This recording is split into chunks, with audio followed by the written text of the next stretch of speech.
TJ, so much talk about you didn't get too much in Indianapolis. You feel like what you did today get where you want to be heading into the regular season?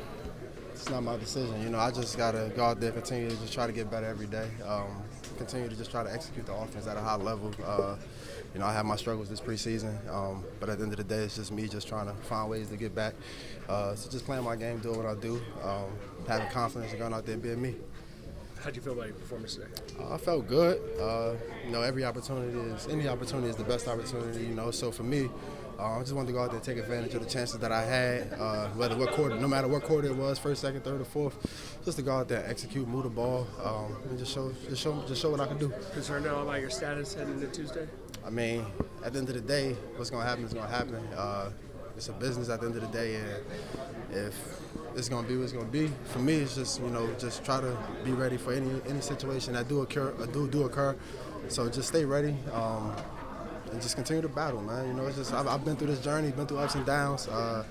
So for me, it's a blessing just to continue to just keep playing. So for me, it's just keep going out there and keep doing my thing, keep battling. Have they been upfront with you and telling you that you're competing for the second string job at this point? Yeah, absolutely. I ain't no fool. I can read the room, you know what I'm saying? So I know what it is, you know what I'm saying? So at the end of the day, it's a business, and if you ain't performing, you ain't gonna be able to play.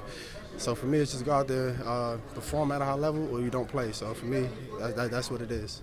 Were you surprised they turned to Tyson first, or they told you about that earlier in the week? No, we just talked about it yesterday recent. But for me, it's just, I've done everything I can to help everybody in the room. So for me, it's not about just whether I make this. I mean, there's a whole lot of teams out there. You know what I'm saying? So at the end of the day, was what I put on tape this preseason. That ain't me.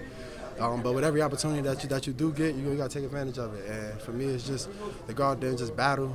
With my number called, just go out there and do what I do.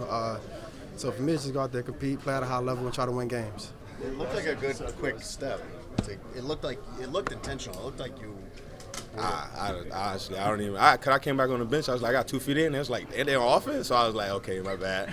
Just was out there just having fun. Just excited about catching an interception finally. When you asked during the week what you wanted to prove, you said I want to prove I can catch. So how satisfying was it that you were able to do that? Pretty satisfying. But I'm a harsh critic on myself. So I'm looking at all the things that I did wrong and looking at these penalties and just going back to the drawing board to clean that up.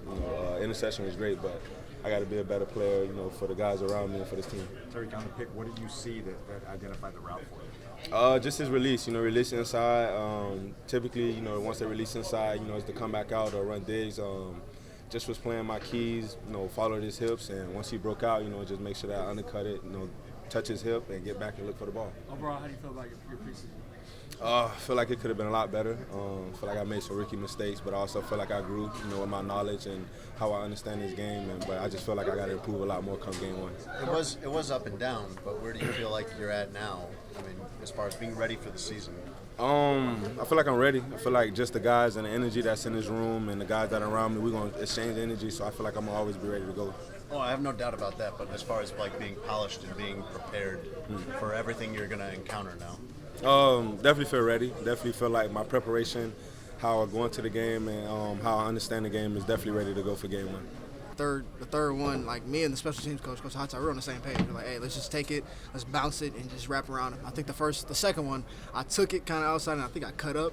I said the third one, I'm just going to take it and run to the sideline and try to outrun everybody. So that was just pretty much set up just from the previous kick returns. What's the difference between kicks and punts in terms of what you got to worry about? Yeah, I mean, first thing is just the ball. First thing, kickoff, you're pretty going to get an end-over-end type of kick.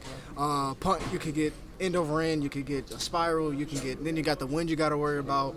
It's a tough job, but there's definitely a lot of differences. And then on top of that, you got to worry about defenders coming at you, not necessarily, you're kind of blind, you're not necessarily knowing where guys are at. Maybe did somebody break free, kickoff return, you got time to catch it, set up, and kind of, see what's going on in front of you before you can actually, really, make a decision. So I guess I'd say there's a little more time with kickoff return than there definitely is with punt, where it's just like split-second decisions. We hear a lot about the swirling winds at Soldier Field. Yeah. Did you get a sense of that today? Oh, definitely. Definitely. It's especially pregame. That was the first time, even throughout camp. Like I still didn't even. I wouldn't say we had too many real windy days. This is definitely the windiest day I've had just catching, so it's definitely different. You know, you see kind of the ball, seeing the way it's falling, but once it gets to the bottom, it'll do different things, you know. So, you know, the wind definitely has an effect here, for sure, and it's definitely felt today. But I think those are good reps to learn from, and so you just get used to them. So that's what they wanted me to do. Is that like what happened on that second fair catch you caught? I want to say, is that the one where did I catch it here? Or did I think did I go to the ground? Exactly. Okay, yeah. So that one, yeah, that was one of those ones where it's like, all right, I think I'm at the spot, and then as it's coming down, it knifes down to like your left or your right, and you gotta just kind of react to it. You know, so those ones are kind of the harder ones too. And when the ball's kind of like pointed down, you know, it's just different things that go into it. So. You know, so you got those type of things, you know, depending on what is a punter, left-footed, right-footed, and on top of the wind. So, yeah, that definitely had an effect for sure. The coaches tell you to take out kickoffs no matter what for those first two kickoffs, or do you have the choice to take those out of the end zone or not? I mean, it's preseason, so they want to be aggressive for the most part. You know, so, you know, if it's something that's, you know, kind of, you know, right in the back, they're kind of like, you know, just, you know, let it go. But for the most part, you know, if you're 2-3 yards in the end zone, you know, go ahead and take it. You know, it's a good look for, you know, for everybody. You know, if guys are trying to make the team, you know, they can, you know, have an opportunity to, you know, set up blocks and things of that nature. And obviously me, just getting good game reps, you know, game speed. So, yeah.